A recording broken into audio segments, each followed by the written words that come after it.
Benim қолда күміш зенит кісе сағаты.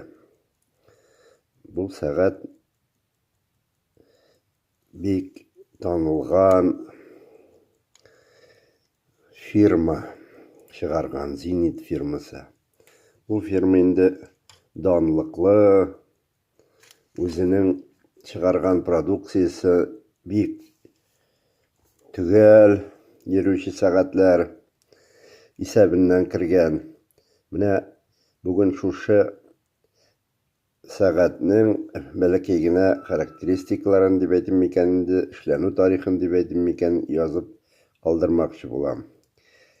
Георг Фабер-Якут өзі эшләгән сәгатьләрен 1900 елга